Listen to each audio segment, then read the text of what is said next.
ओम मुनित्रयं नमस्कृत्य दुक्तिः परिभाव्य च वैयाकरणसिद्धान्तकौमुदी विरच्यते। नमः सर्वेभ्यः श्रोतृभ्यः। अस्माभिः गतपाठे यत् पठितं तद् एकवारं स्मरामः। वयं वैयाकरणसिद्धान्तकौमुदी इत्याख्यस्य ग्रन्थस्य तत्र कारकप्रकरणं पठन्तः स्मः। प्रकरणस्य अस्माकं क्रमे तत्र 31 पाठः गतपाठः प्रवृत्तः। अस्मिन् 31 पाठे सर्वादौ तावत् वयं षष्ठ्यतसर्थप्रत्ययेन इति सूत्रस्य अर्थं दृष्टवन्तः। एतद्योगे षष्ठी स्यात्। अतसर्थप्रत्ययान्तस्य शब्दस्य योगेन षष्ठी विभक्तिः भवति इति तत्र पठितं। तत्रोक्तं यत् अन्यारादितरते दिक्शब्दान् चूत्रपदाजाः युक्ते इत्यस्मिन् सूत्रे दिक्शब्दयोगे पञ्चमी विभक्तिः दिक्शब्दयोगे पञ्चमी विभक्तिः या विहिता भवति तस्याः अपवादः एषः भवति। ग्रामस्य दक्षिणतः ग्रामस्य पुरः ग्रामस्य पुरस्तात् ग्रामस्य उपरि ग्रामस्य उपरिष्टात् इति एतेषु उदाहरणेषु ग्रामस्येति षष्ठी दृष्टा। किञ्च अतसर्थप्रत्ययान्ताः दक्षिणतः पुरः पुरस्तात् उपरि उपरिष्टात् इत्येते शब्दाः अथवा इमानि पदानि दृष्टानि। ततः एनवा द्वितीया इति अस्माभिः सूत्रं पठितं। सूत्रस्य अर्थः दृष्टः। एनबन्तेन योगे द्वितीया स्यात्। अग्रे उक्तम् एनपा इति योगविभागात् षष्ठ्यपि दक्षिणेन ग्रामम् इति पठितं। तत्र दक्षिणेन इति एनप् प्रत्ययान्तं भवति। एनमन्यतरस्यामदूरे पञ्चम्याः इति एतेन एनप् इति प्रत्ययः विधीयते। स च प्रत्ययः अस्माभिः अग्रे पठिष्यते।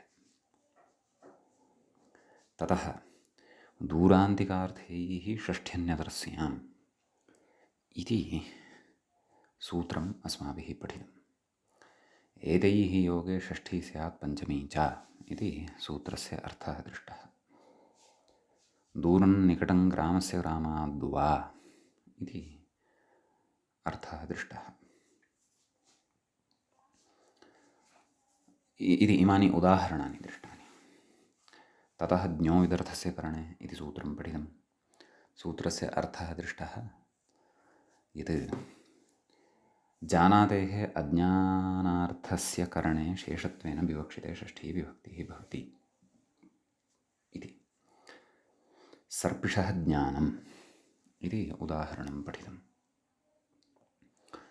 ततः अधिकर्थतयेषां कर्मणि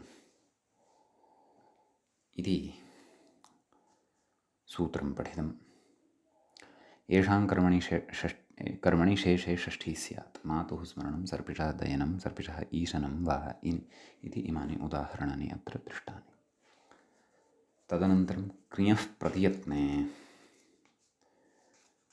इति सूत्रं पठितं। तत्र प्रतियत्नः गुणाधानं भवति इति उक्तं। ततः उक्तं यत् क्रियः कर्मणि शेषे षष्ठी स्यात् गुणाधाने इति। एदोदकस्योपस्करणम् इति तत्र उदाहरणं पठितं। ततः रुजार्थानां भाववचनानामज्वरेः इति सूत्रं पठितं। तत्र भावकर्तृकाणां ज्वरिवर्जितानां रुजार्थानां कर्मणि शेषे षष्ठी स्यात् इति सूत्रस्य अर्थः दृष्टः। चौरस्य रोगस्य रुजा इति उदाहरणं दृष्टम्। तत्र वार्तिकम् एकम् अस्माभिः लक्षितम्। अज्वरिसन्ताप्योरिति वाच्यम् इति। तत्र रोगस्य चौरज्वरः चौरसन्तापः रोगकर्तृकं चोरसम्बन्धि ज्वरादिकम् इत्यर्थः। नाम तत्र एषा षष्ठी निषेधकारणात्, अज्वरिसन्ताप्योः इति निषेधकारणात् रोगस्य चौरस्य ज्वरः इति एवं रीत्या यदि विग्रहं कुर्मः, चौरस्य सन्तापः वा, रोगस्य चौरस्य सन्तापः वा इति वा विग्रहं कुर्मः, तर्हि तत्र सम्बन्धषष्ठी एव। प्रतिपदविधाना षष्ठी न, नाम षष्ठीशेषे इत्यनेनैव षष्ठी। प्रतिपदविधाना षष्ठी न, यतोहि वयं ज्ञोविदर्थस्य करणे इत्यतः आरभ्य पठितवन्तः। किं पठितवन्तः? यत् षष्ठीशेषे इत्यनेन सूत्रेण या षष्ठी विधीयते, षष्ठीशेषे इत्येतत् सूत्रं विहाय अन्येन सूत्रेण या षष्ठी विधीयते सा षष्ठी नाम सम्बन्धषष्ठी विधीयते। उपपदषष्ठी न, सम्बन्धषष्ठी या विधीयते सा षष्ठी प्रतिपदविधाना षष्ठी भवति। प्रतिपदविधाना च षष्ठी न समस्यते इति एतदर्थमेव षष्ठीशेषे इत्यनेन सूत्रेण सिद्धे सत्यपि तत्र षष्ठीविधानं प्रतिपदविधाना षष्ठी न समस्यते इति समासाभावार्थम् इति अस्माभिः तत्र पठितम्। सम्यक्। ततः अत्रैव विमर्शः कश्चन अस्माभिः क्रियमाणः वर्तते। तत्र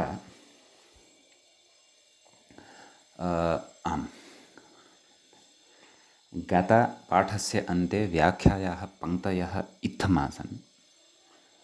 अज्वरिसन्ताप्योरिति रुजार्थानां भाववचनानां ज्वरिसन्तापिवर्जितानाम् इति सूत्रं वक्तव्यम् इत्यर्थः। नाम सूत्रे किञ्चित् इतोपि योजनीयमस्ति इति। सम्यक्। रोगस्य चौरज्वर इति। अत्र चौरज्वरशब्दे शेषषष्ठ्याः समासो भवत्येव। शेषषष्ठ्याः पुनर्विध्यभावात् एवं रोगस्य चौरसन्तापः इत्यत्रापि बोध्यम् इति एवं प्रकारेण अत्र अस्माभिः पठितं। नाम एतावत्पर्यन्तः भागः व्याख्यायाः अपि गते पाठे पठितः। अयम् अस्माकं क्रमे 31 पाठः कारकप्रकरणस्य सम्पन्नः। अधुना तावत् कारकप्रकरणस्यास्य अस्माकं क्रमे 32 पाठः आरब्धो भवति। तत्र अग्रे पठनीयं वर्तते। कथयति व्याख्याता। अत्र अज्वरिसन्ताप्योः इत्यनुक्तौ तु इति यदि नोच्येत, अत्र नाम क्व यद् उदाहरणम् उपरि दत्तं, रोगस्य चौरज्वरः चौरसन्तापो वा, कथयति रुजार्थानां भाववचनानां कर्मणि शेषे चौरशब्दात् षष्ठी स्यात् इति अतिव्याप्तिं दर्शयितुमाह रोगकर्तृकम् इति। मूले उक्तं खलु रोगकर्तृकं चौरसम्बन्धि ज्वरादिकमित्यर्थः। कथयति रोगकर्तृकः नाम रोगः कर्ता यस्य वस्तुतः कर्मीभूतश्चौरसम्बन्धी ज्वरः सन्तापः वा इति यावत् नाम अयम् अर्थबोधः अत्र जायते। कुतः? एषा सम्बन्धषष्ठी वर्तते, परन्तु प्रतिपदविधानाषष्ठी नास्ति। तर्हि एवञ्च ज्वरिसन्ताप्योः रुजार्थकत्वात् रोगात्मकभावकर्तृकत्वाच्च तत्कर्मणश्चौरस्य शेषत्वविवक्षायां नानेन षष्ठी। अनेन नाम रुजार्थानां भाववचनानामज्वरेः, किन्तु कृद्योगे षष्ठी। षष्ठीशेषे इत्येव षष्ठी वा, कृद्योगषष्ठी अग्रे पठिष्यते अस्माभिः कर्तृकर्मणोः कृते, अथवा षष्ठीशेषे पूर्वं पठिष्यते। इत्येव षष्ठी। अतः चौरज्वरः चौरसन्ताप इति समासः भवत्येव इति भावः। विशेषस्तु वर्तते समासस्य। एवं खलु। विशेषस्तु समासस्य वर्तते अथवा समाससम्बद्धः प्रकृते विशेषः वर्तते। तत् कुतः इति चेत् यतोहि प्रकृते प्रतिपदविधानषष्ठी यदि स्यात् तर्हि समासः न स्यात् तावदेव इति अस्ति विषयः। अतः अज्वरदन्ताप्योरिति वाच्यम् इति वक्तव्यम् इति उच्यते। इति एतावान् विशेषः अस्मिन् सूत्रे भवति। इदानीं वयं तत्र अग्रिमं सूत्रं पठामः। अग्रे सूत्रं वर्तते आशिषिनाथः इति। व्याख्यात्रा इङ्गितं कृतं, मूले च उक्तं वर्तते। तत्र आशिषीति सप्तम्यन्तं भवति, सप्तमी विभक्तेः एकवचनान्तं। नाथः इति षष्ठ्यन्तं भवति, षष्ठी विभक्तेः एकवचनान्तं। तत्र षष्ठी शेषे इति अधिकर्थतयेषां कर्मणि इत्यतः कर्मणि इति च अनुवर्तते। सम्यक्।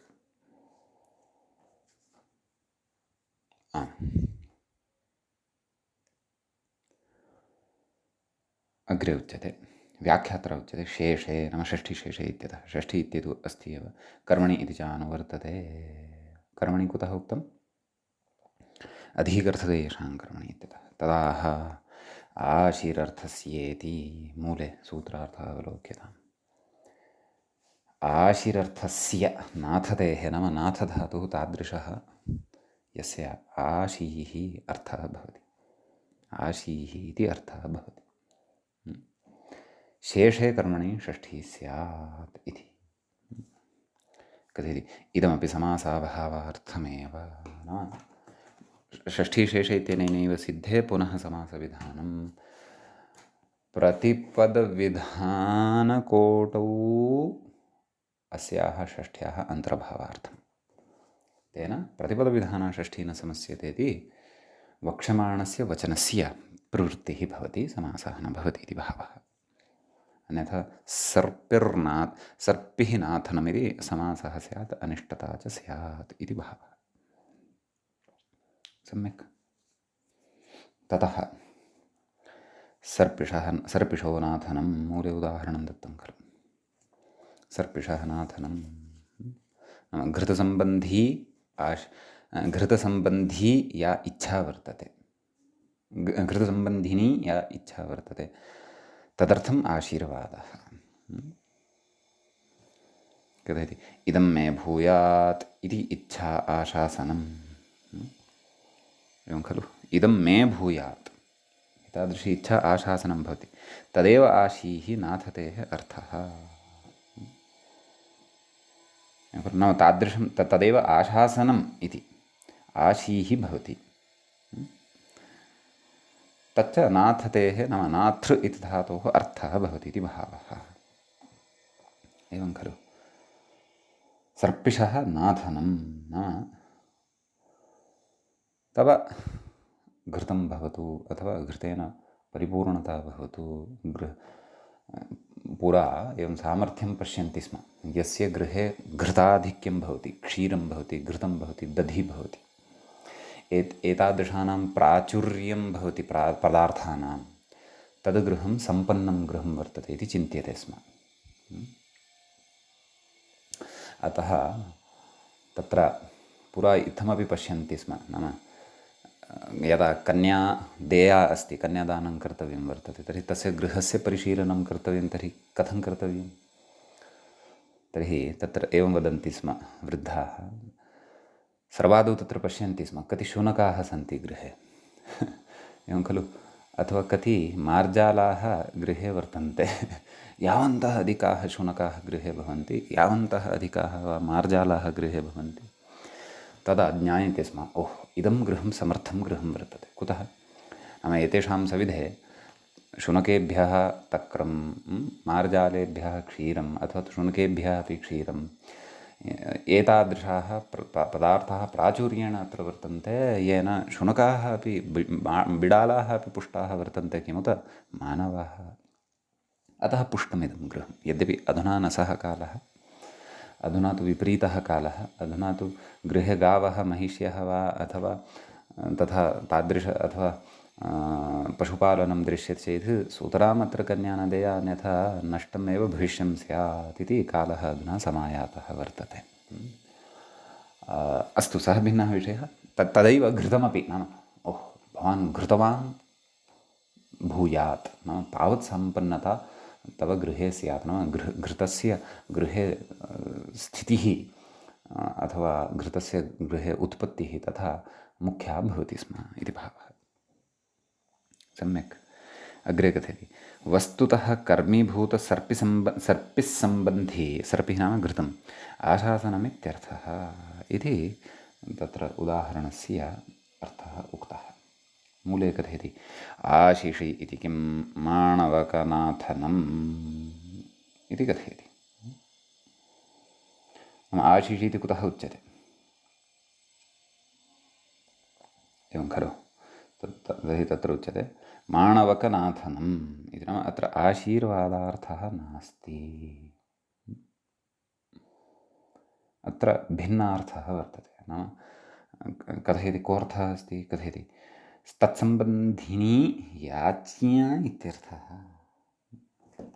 याच्ञा नाम तत्र याचना, यतोहि नाथृधातोः याज्ञोपतापैश्वर्याशीषु, याज्ञा उपताप ऐश्वर्य आशीः इति एतावन्तः अर्थाः वर्तन्ते नाथ धातोः अथवा नाथृधातोः। अतः अत्र अर्थभेदः वर्तते।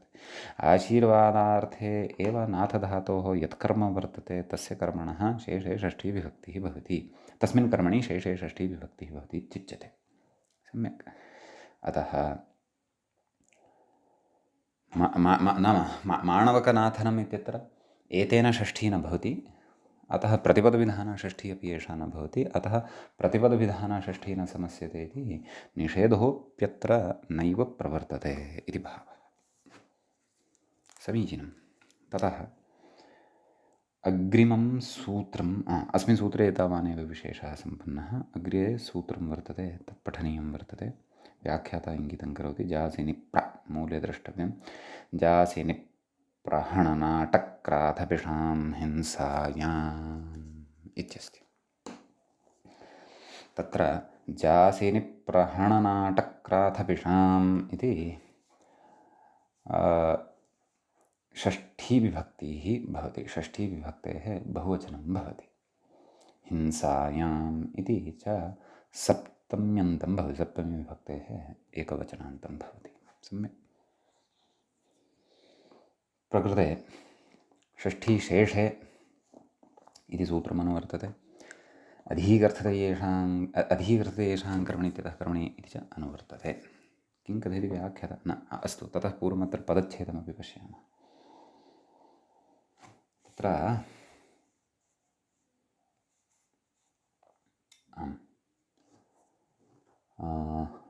जासिश्च निप्रहणश्च नाटश्च क्राथश्च पिषच। जासिनिप्रहणनाटक्राथपिषः तेषां जासिनिप्रहणनाटक्राथपिषाम्। एवम् अत्र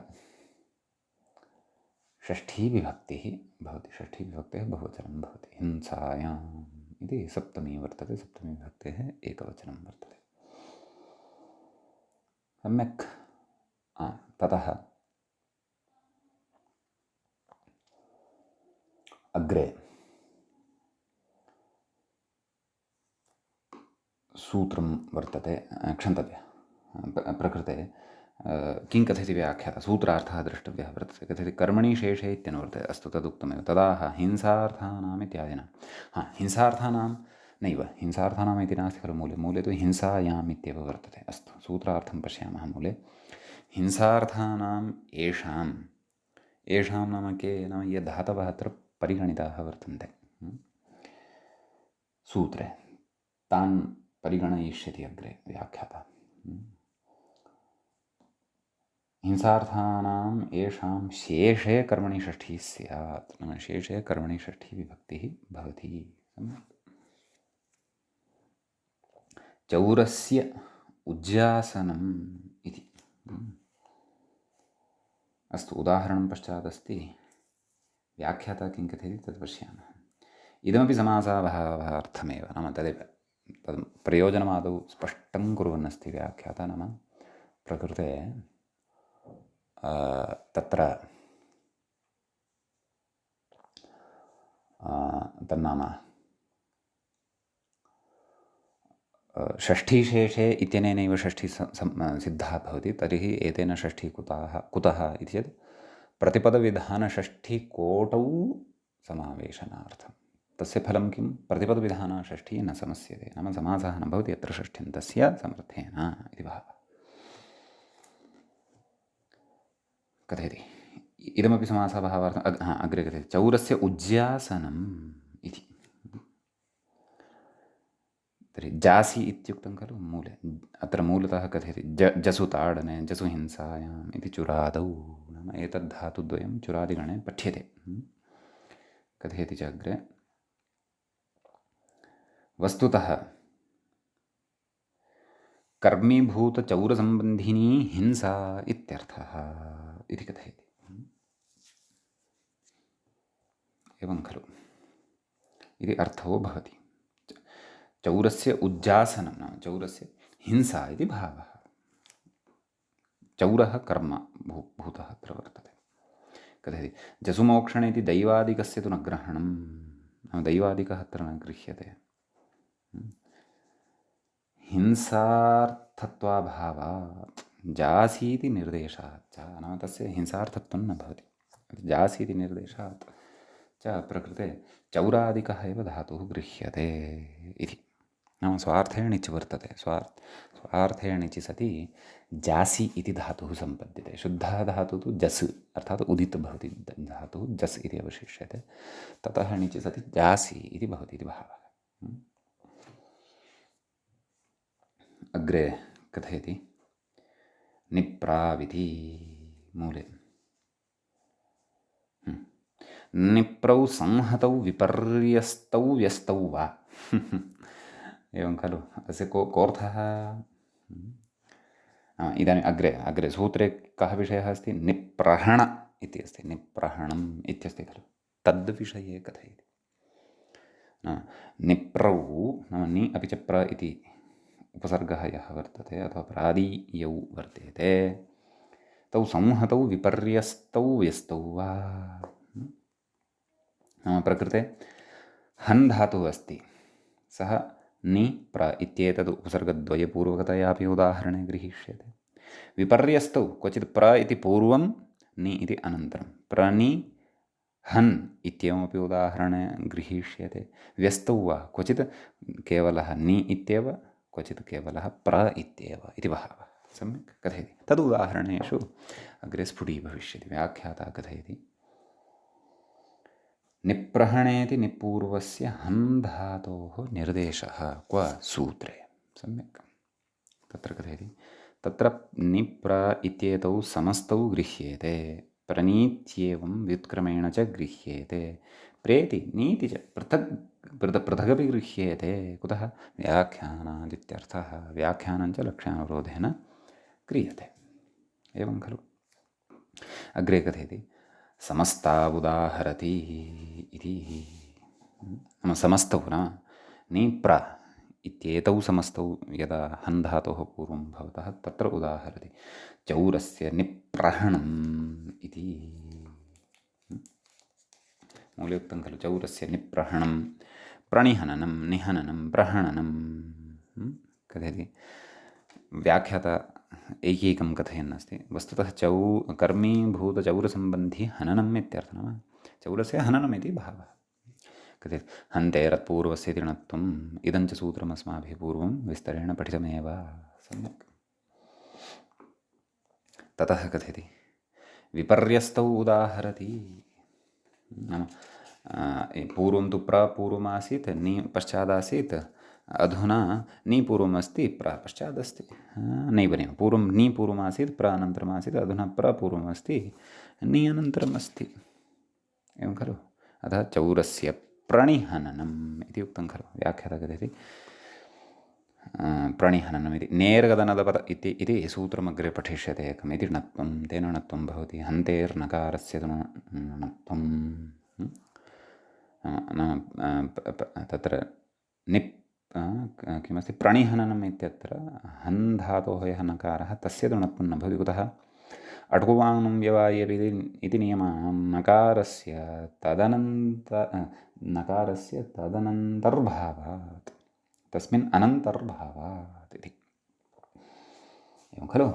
नाम प्राणिहननं तत्र प्राणि अणि इति अत्र यः अणि इतः पूर्वं यः न आसीत् तद्व्यवधानकारणात्, अथवा अणकारोपि व्यवधानभूतः एव भवति, तद्व्यवधानकारणात् उपसर्गस्थाननिमित्तात् परतः हन् धातोः नकारस्य णत्वं न भवति। किञ्च ततः पूर्वं एवं सत्यं सत्यं सत्यं ततः पूर्वं तु नि इत्यस्य एव नकारः अत्र ग्राह्यः, व्यवधानभूतः। णत्वानन्तरं चेत् णकारः व्यवधानभूतः ग्राह्यः। सिद्धत्वा सिद्धत्वं च द्रष्टव्यं भवतु। अग्रे कथयति व्यस्तावुदाहरति निहननं प्रहणं वेति। मूले उक्तं खलु चौरस्य निहननं चौरस्य प्रहणनं।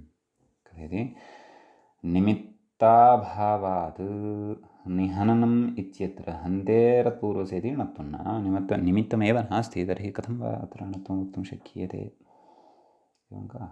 एवं किल। प्रहणनम् इत्यत्र तु हन्तेरत्पूर्वस्य इति णत्वं वक्तव्यं भवति। सम्यक्। तर्हि सूत्रं पश्यन्तु। जासि इति धातोः विषयः सम्पन्नः। निप्रहण अर्थात् निप्र इति उपसर्गपूर्वकः हन् धातोः इति उपसर्गद्वयपूर्वकस्य हन् धातोः विषयः अपि सम्पन्नः। अग्रे अस्ति नाट इत्यस्ति खलु मूले। नाट इति अस्ति, तदनन्तरं क्राथ इति अस्ति, तदनन्तरं पिष इति अस्ति। भवतु। नाट इति विषये कथयति व्याख्याता। किं कथयति पश्यामः। नाट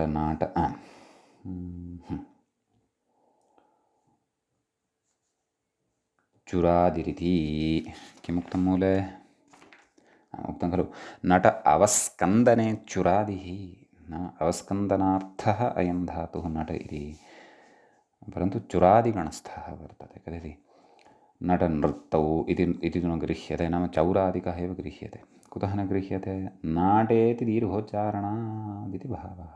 नाट ण्यन्तत्वात् अत्र निषेधः कृतः वर्तते। नाट णिचि सति अत्र इकारस्य निर्देशः क्रियते।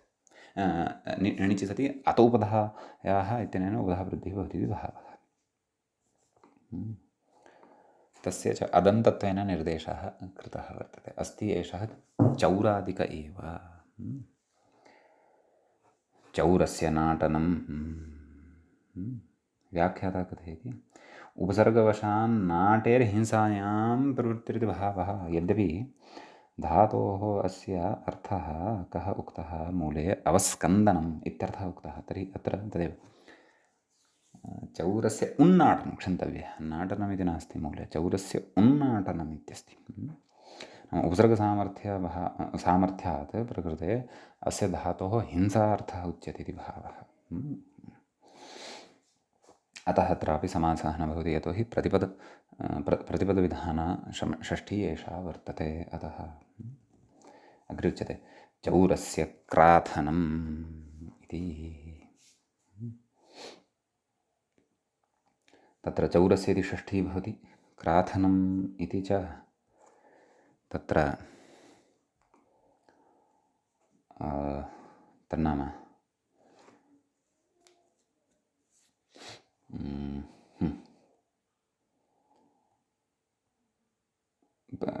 न नाम उदाहरणं खलु चौरस्य क्राथनम् अस्तु चौरस्य इति षष्ठी सूत्रेण विधीयते क्राथनम् इत्यत्र क्रथधातोः विषयः वर्तते मूले पश्यन्तु सूत्रे क्राथ इत्यस्य खलु व्याख्याता कथयति क्रथहिंसायाम् इति घटादौ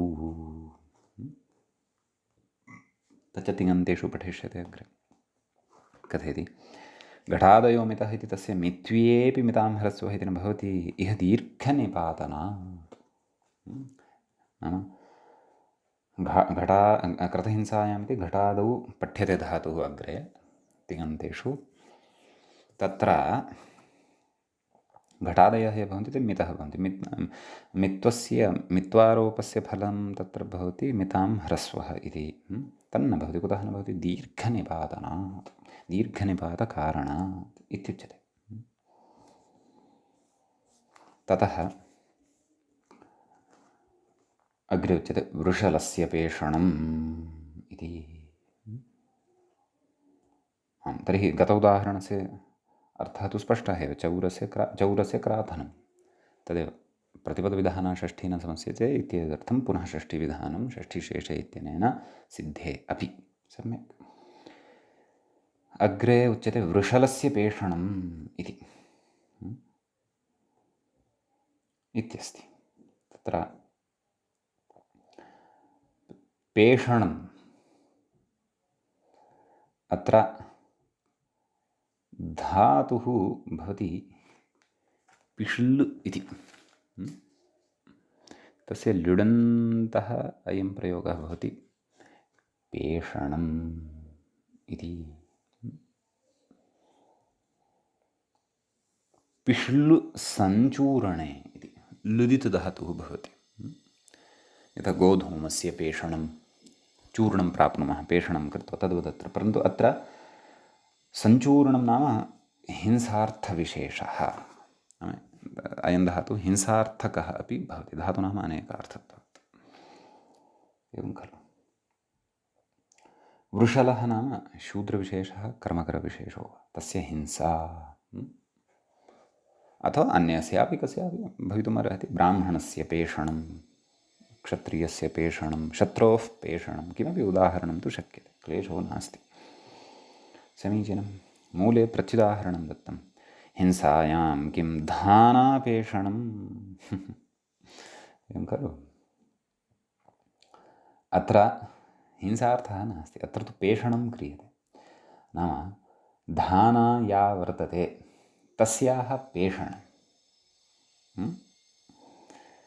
चक्रे नाम पाषाणचक्रे संस्थाप्य पेषणं क्रियते पिष्टं लभामहे अतः अत्र हिंसाविषयः नास्ति इति कृत्वा एतेन षष्ठी न भवति सम्बन्धषष्ठी तु भवति धानानां पेषणं परन्तु समासः शक्यते धानापेषणं यदि तु प्रतिपदविधानषष्ठी अत्रापि अभविष्यत् तर्हि समासो न भविष्यत् इति भावः सम्यक् इति एतावान् विशेषः अस्मिन् सूत्रे भवति अधुना वयम् अत्र अग्रिमं सूत्रं पठामः अग्रे सूत्रं भवति व्यवहृपणोः समर्थयोः व्याख्यात्र व्यवहृपणोः इति इङ्गितं कृतं तत्र व्यवहृपणोः इति षष्ठीविभक्त्यन्तं भवति षष्ठीविभक्तेः द्विवचनान्तं भवति समर्थयोः इति अपि षष्ठ्यन्तमेव भवति सम्यक् ततः अग्रे किं कथयति व्याख्याता इति द्रष्टव्यं शेषपूर्णेन सूत्रं व्याचष्टे शेषे कर्मणि षष्ठी स्यादिति कोऽर्थः अत्र तदेव षष्ठीशेषे इति अनुवर्तते अधिकर्थते येषां कर्मणि इत्यतः कर्मणि इत्यस्य अनुवर्तते अतः व्यवहृपणोः समर्थयोः इति खलु तत्र समर्थयोः इत्यत्रापि विशेषेण विग्रहः वर्तते कश्चन कः विग्रहः पश्यन्तु समं तुल्यौ अर्थौ ययोः इति विग्रहः इति विग्रहः वर्तते मूले किमुक्तं सूत्रार्थं पश्यन्तु व्यवहृपणोः समर्थयोः शेषे कर्मणि षष्ठी स्यात् इति तर्हि समर्थयोः इत्यत्र कथं विग्रहः कृतः? समौ अर्थौ ययोः इति विग्रहः। तथा चेत् समार्थयोः इति खलु प्रयोक्तव्यम्। यतोहि सम् इति नास्ति अत्र शब्दः, अत्र तु समा इति अस्ति तुल्यपर्यायः, अकारान्तशब्दः पूर्वपदे वर्तते समा इति। तर्हि समार्थयोः इति खलु वक्तव्यम्।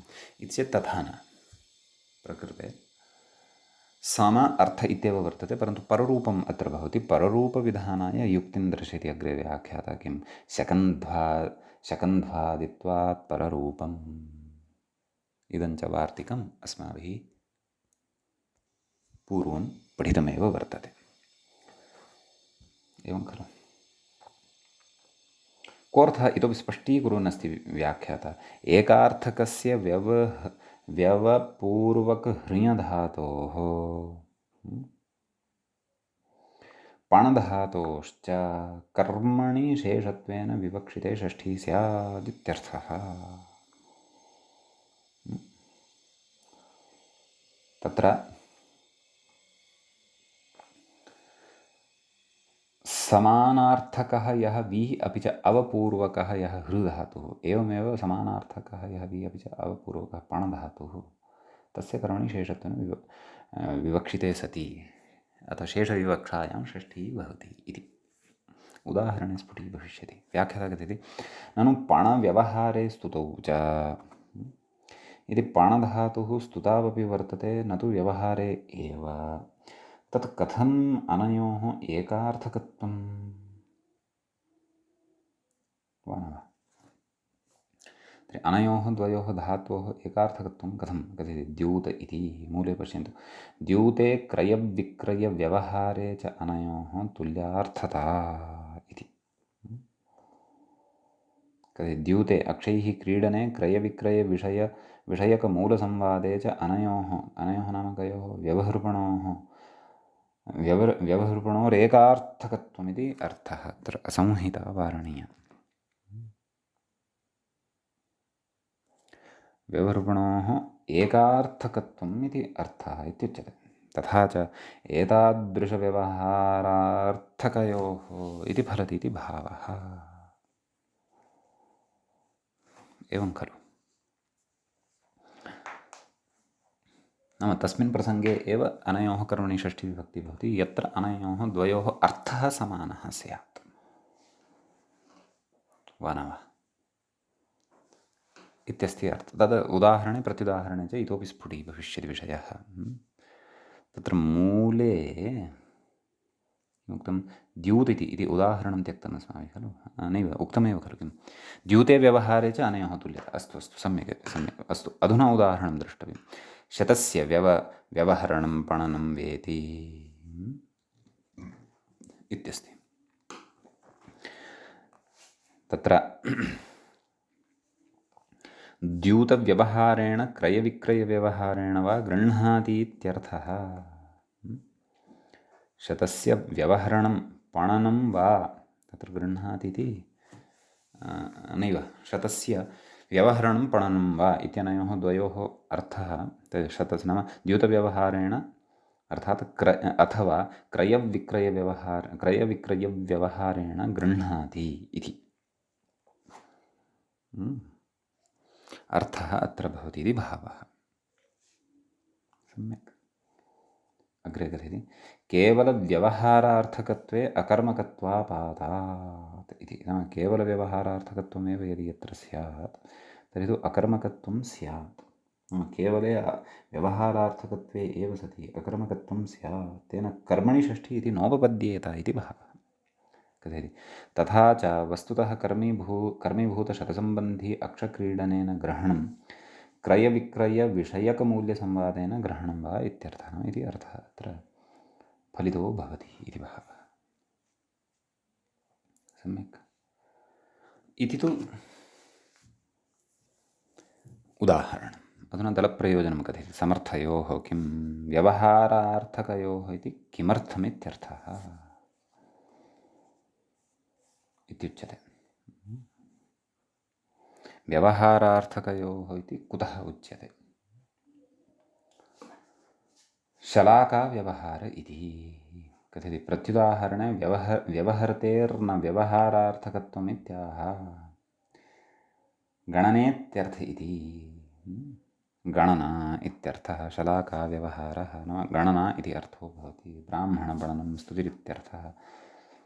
वस्तुतः कर्मीभूतशलाकासम्बन्धी गणना इति फलितम्। अत्र षष्ट्याः पुनर्विध्यभावाद् अस्त्येव समासः इति भावः।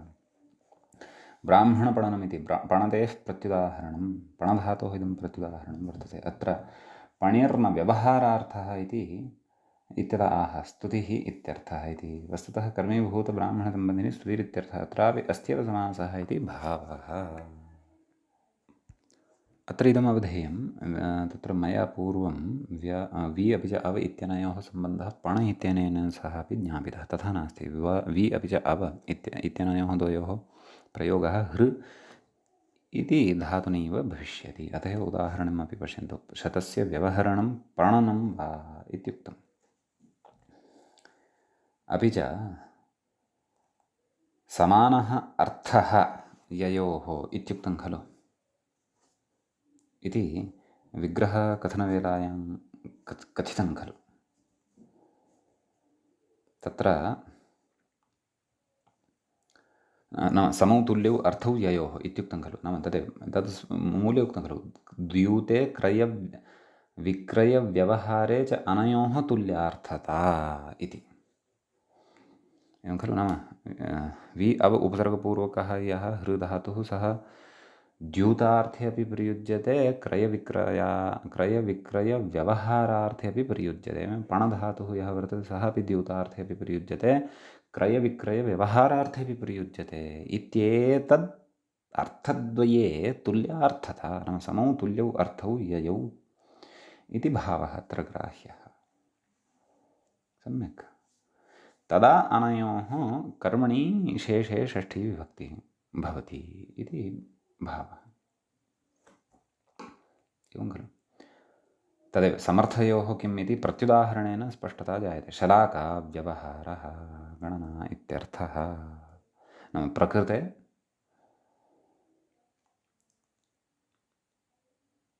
प्रसङ्गानुरोधेन न तु द्यूतार्थः गृहीतः वर्तते, न वा क्रयविक्रयार्थः गृहीतः वर्तते। अतः प्रकृते समासः भवति। गणनार्थः वर्तते अत्र। ब्राह्मणपणनं स्तुतिरित्यर्थः। प्रकृते पणनम् इत्येतस्य तदेव, न तु द्यूतार्थः अत्र वर्तते, न च क्रयविक्रयव्यवहारार्थः वा अत्र गम्यते। अत्र स्तुतिः इत्यर्थः वर्तते। अतः प्रकृते एषा प्रतिपदविधानषष्ठी न भवति, सम्बन्धषष्ठी एव भवति, समासः भवति। सम्बन्धषष्ठी नाम शेषे षष्ठी इत्यनेन विहिता सम्बन्धषष्ठी भवति, समासः भवति। शलाकाव्यवहारः ब्राह्मणपणनम् इति च उदाहरणद्वयं भवति इति भावः। सम्यक्। इति कश्चन विशेषः अत्र भवति। अधुना अग्रिमं सूत्रं पठामः। अग्रे सूत्रं वर्तते दिवस्तदर्थस्य इत्यस्ति। तत्र दिवः इति प्रथमं पदं वर्तते, षष्ठीविभक्तेः एकवचनान्तं वर्तते। तदर्थस्य इत्यपि षष्ठ्यन्तमेव वर्तते। सम्यक्। ततः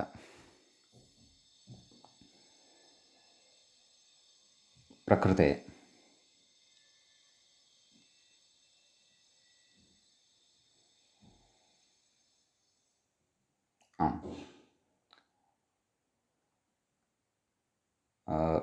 तदर्थस्य इत्यस्य विग्रहः द्रष्टव्यः वर्तते अस्माभिः। व्याख्याता कथयिष्यति, परन्तु ततः पूर्वं व्याख्यात्र उच्यमानं वर्तते। पूर्वसूत्रे निर्दिष्टव्यवहृपणौ तच्छब्देन परामृश्येते इति। तयोः व्यवहृपणोः अर्थः एव अर्थः यस्य इति विग्रहः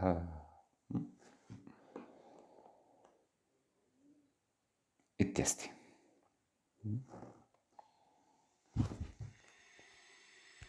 प्रकृते अपि षष्ठीशेषे इति अधिकर्थते येषां कर्मणि इत्यतः कर्मणि इति च अनुवर्तते। व्याख्याता कथयति तदाह द्यूतार्थस्येति। सूत्रार्थः उक्तः खलु मूले।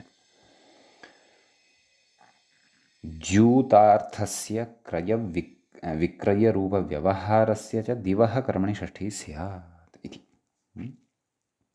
कथयति द्यूतम् अक्षक्रीडनेन ग्रहणम् अर्थः यस्य दिवः इति विग्रहः। कस्य? द्यूतार्थस्य इति शब्दस्य इति भावः। क्रयेति इत्यस्ति अग्रे, एवं खलु? तत्र द्यूते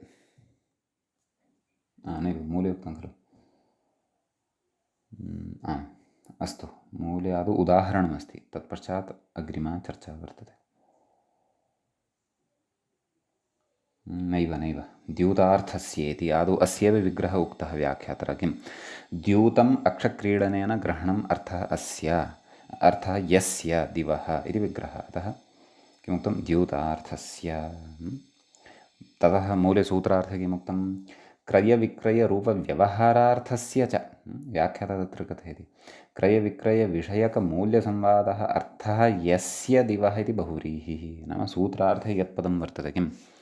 क्रयविक्रयरूपव्यवहारार्थस्य इत्यस्य विग्रहं कथयति। नाम अत्रापि बहुव्रीहिः वर्तते। कर्मणि षष्ठी इति मूले पश्यन्तु। कर्मणि षष्ठी स्यात् कथयति इह शेषे इति नानुवर्तते। ओह्, तथापि अस्ति। शेषे इत्यस्य अनुवर्तनं न भवति। कर्मणि इत्येव अनुवर्तते। कथयति कुतः? व्याख्यानादिति भावः। तथा च कर्मणः शेषत्वविवक्षाभावात् षष्ठीशेषे इति अप्राप्तौ इदं वचनम्। अप्राप्तौ इदं वचनं वर्तते, न तु कृदन्तयोगे समासनिवृत्त्यर्थम् इति।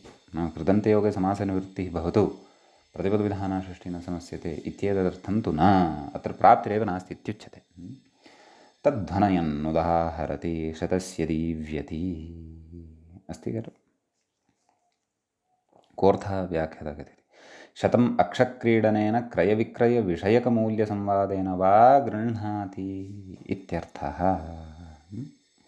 कथयति अत्र शेषः इति अननुवृत्तेः कर्मत्वप्रकारक एव बोधः इति कथयति। अत्र एव द्वितीया ब्राह्मणे इति उत्तरसूत्रे अत्र एव इति अतः एव इति कथनीयम् इति चिन्तयामि। अस्तु, पश्यामः। अतः एव द्वितीया ब्राह्मणे इत्युत्तरसूत्रे गाम् अस्य तदः सभायां जीव्येयुः इति नित्यषष्ठीपदार्थौ द्वितीयार्थम् इत्युक्तं भाष्यकैयटयोः सङ्गच्छते इति विस्तरः। नाम प्रकृते शेषः इति नानुवर्तते। अत्र तु कर्मत्वप्रकारक एव बोधः भवति। नाम अत्र शतम् इति कर्मरूपमेव, नाम सम्बन्धः नास्ति। अत्र सम्बन्धविवक्षा अत्र न कर्तुं शक्यते, यतोहि व्याख्यानात् अत्र शेषे इति नानुवर्तते। शेषे नाम सम्बन्धे इति खलु पठितमस्ति पूर्वम्। प्रत्युदाहरणं मूले कथयति तदर्थस्य किं? ब्राह्मणं दीव्यति।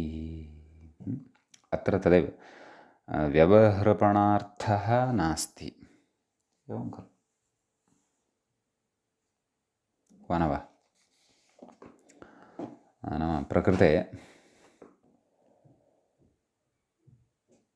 तदर्थस्य शब्दस्य प्रयोजनमिदं वर्तते यत् दिवधातोः यदा क्रयविक्रयरूपव्यवहारः अथवा द्यूतार्थः न भवति तदा एषा कर्मणि षष्ठी न भवति। अतः एव ब्राह्मणं दीव्यति। कोऽर्थः? स्तौतीत्यर्थः।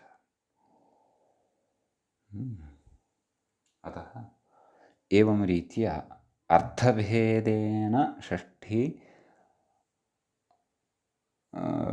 विभक्तिः अपि अत्र न भवति इति कश्चन विशेषः उच्यते। सम्यक् इति एतावान् विशेषः एतत् सूत्रगतः भवति। अधुना वयम् अग्रिमं सूत्रं पठामः। अग्रे सूत्रं वर्तते विभाषोपसर्गे इति। तत्र विभाषा इति प्रथमान्तं भवति, उपसर्गे इति च सप्तम्यन्तं भवति। सम्यक्। आम्, तदेव षष्ठीशेषे इत्यतः षष्ठी इत्यनुवर्तते, अधिकृतदेशां कर्मणि इत्यतः कर्मणि इति च अनुवर्तते। व्याख्याता कथयति उपसर्गे सति व्यवहृपणार्थस्य दिवः कर्मणि षष्ठी वा स्यात् इत्यर्थः। सूत्रार्थं कथयति इति भावः। गतसूत्रे यदुक्तं खलु तत्र यदि उपसर्गः दिवधातोः पूर्वं वर्तते तदा उक्तं कार्यं विकल्पेन, नाम दिवः कर्मणि षष्ठी विकल्पेन स्यात् उक्तं खलु, वा स्यात् इत्युक्तं खलु, नाम विकल्पेन भवति इत्युच्यते। सम्यक् इति कश्चन विशेषः। पूर्वो उक्तं खलु किं पूर्वयोगापवादः। योगं नाम सूत्रं, पूर्वसूत्रस्य अयम् अपवादो भवति इति भावः।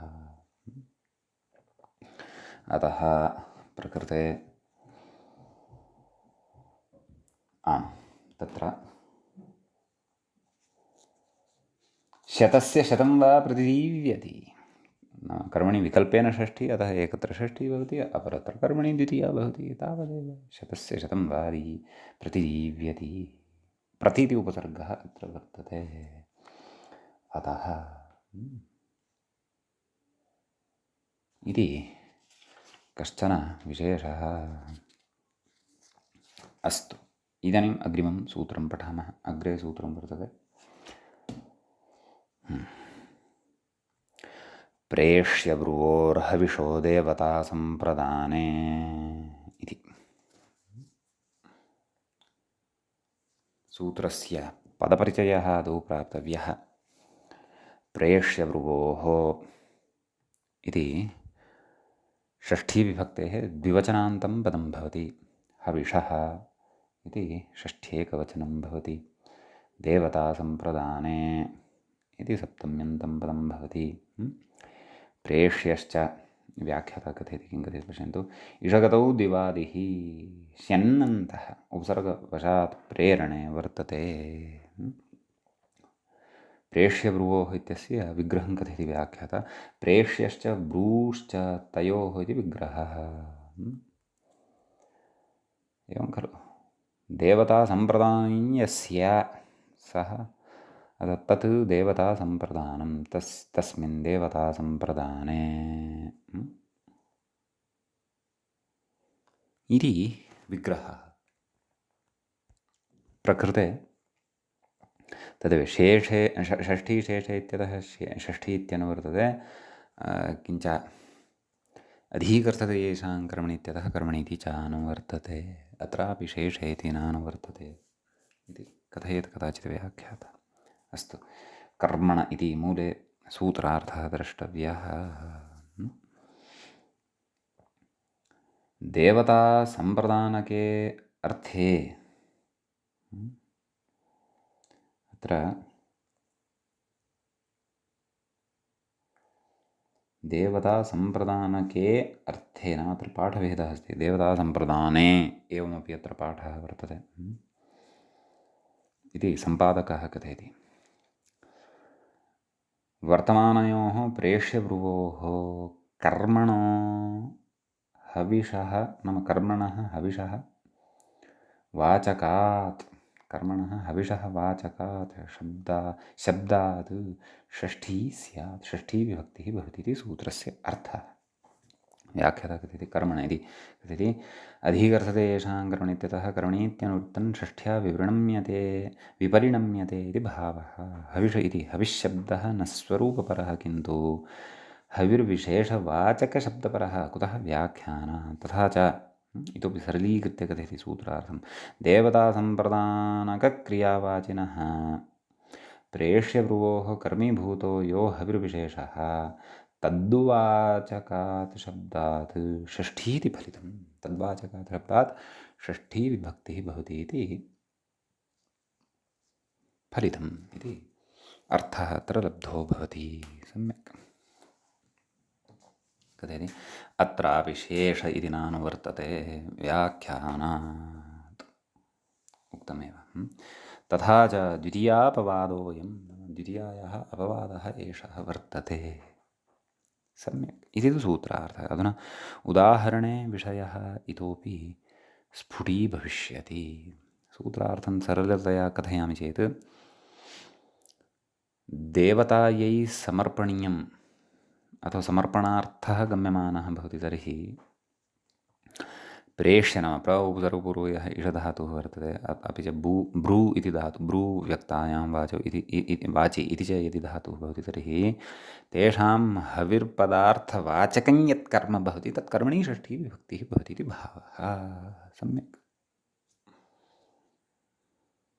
इत्यस्ति कश्चन विशेषः। उदाहरणम् अग्नये छागस्येति मूले पश्यन्तु। अग्नये छागस्य हविषो वपायामेदसः प्रेष्य अनुब्रूहि वा। वाक्यद्वयं भवति अत्र किम् अग्नये छागस्य हविषो वपायामेदसः प्रेष्य इत्येकम् उदाहरणम्। अग्नये छागस्य हविषो वपायामेदसः अनुब्रूहि इति द्वितीयं च उदाहरणं भवति। सम्यक् एवं खलु। कोऽर्थः नाम अग्निदेवतायै अथवा अग्नये छागस्य वपा अपि च मेदः यद् वर्तते तदेव हविः वर्तते। नाम तत् समर्पय, अग्नौ स्थापय इति भावः। सम्यक् व्याख्याता कथयति मैत्रावरुणं प्रति अध्वर्युकर्तृकोऽयं सम्प्रैषः। सम्प्रैषः नाम प्रेरणात्मकं कथनं वर्तते वा न? कं प्रति मैत्रावरुणं नाम यागविशेषप्रसङ्गः अयं। तत्र मैत्रावरुणः कश्चन अध्वर्युश्च तं प्रति अयं सम्प्रेष, अपि च मन्त्रांशः भवति अयम् इत्यपि स्मरन्तु। उदाहरणं यद् वर्तते इदमुदाहरणं मन्त्रांशत्वेन स्वीक्रियते। काण्वशौतसूत्रेषु यजुर्वेदे च लभ्यते। यजुर्वेदस्य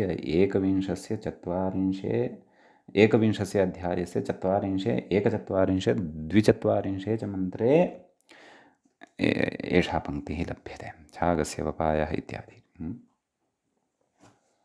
अस्तु, आदौ अत्र विभक्तिविधानचर्चा अस्माभिः करिष्यते। ततः परम् अर्थविषयिणी चर्चा अपि अस्माभिः अत्र करिष्यते। सम्यक् कथयति हे मैत्रावरुण अग्न्युद्देशेन प्रदास्यमानं छागसम्बन्धि यद्धविः वपाख्यं मेदोरूपं तत्प्रेष्य। कथयति इति कथयति। कः कथयति? अध्वर्युः कथयति। कं कथयति? मैत्रावरुणं कथयति। क्व कथयति? यज्ञप्रसङ्गे क्वचित् कथयति होता यक्षदग्निं छागस्य वपाया मेधसो जुषतां हविर्होतः यज इति प्रैषेण प्रकाशय इत्यर्थः। मैत्रावरुणं कथयति अध्वर्युः, नाम छागस्य वपां मेदः च स्वीकृत्य अग्नौ स्थापय इति आहुतिदानं कुरु इति यागप्रसङ्गः कश्चन कथयति। अत्र यद्यपि अग्नये छागस्य वपाया मेधसः प्रेष्य इत्येव कल्पसूत्रेषु दृश्यते, न तु हविषः इत्यपि, तथाविधः प्रैषः भाष्योदाहरणात् क्वचिच्छाखायां ज्ञेयः। भाष्ये एवं रीत्या उदाहरणं दृश्यते। नाम ईषत् पाठभेदः अत्र वर्तते इति भावः।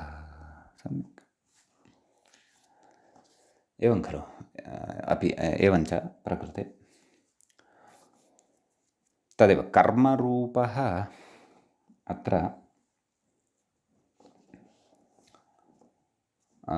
छागो भवति।